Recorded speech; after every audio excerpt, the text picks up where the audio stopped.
My name's Jim Shake.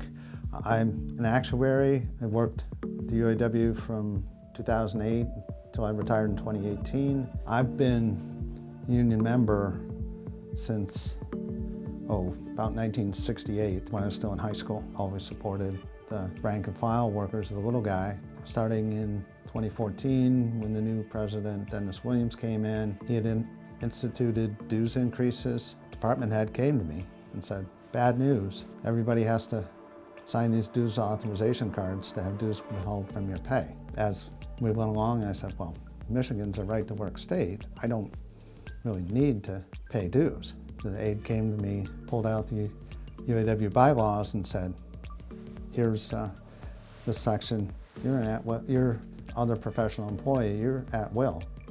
We don't need to keep you. So I realized if I wanted to keep my job and I wasn't ready to retire at that point, I'd better sign it.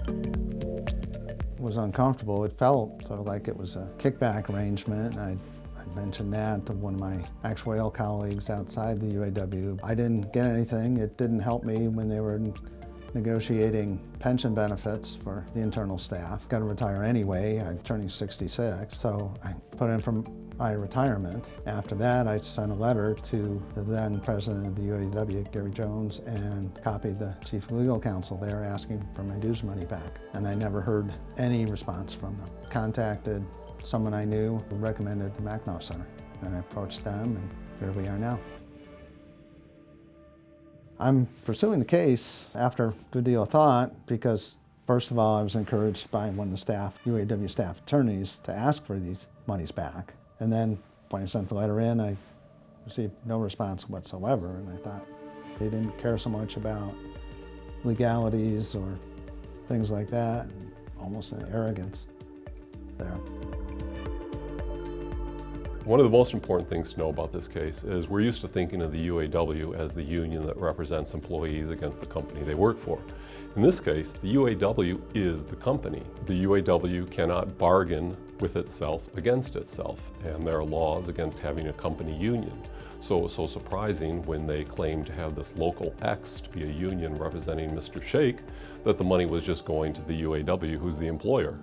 And with all the current indictments and convictions, we've seen just how the UAW has been spending their employees' money. They've been buying, they have multi-$1,000 bar tabs. They've been buying golf clubs and shotguns and condos on the golf course. And they were demanding that employees, in this case Mr. Shake, contribute to that through Local X.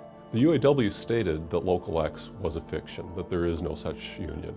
Therefore, the way they were demanding that Jim Shake and others pay the headquarters was false pretenses. They put that on the dues withholding form, that it was a local union dues.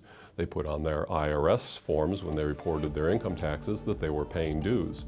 They've since essentially admitted that that is false, that these were not dues, that these were ways for employees to contribute to the UAW's headquarters expenses and the expenses of the leadership. And so therefore we brought charges of fraud and conversion, which is taking someone else's money, and breach of contract, because he did in fact sign a dues withholding card where they said we are going to take these dues and transfer them to a union representing you, and they did no such thing.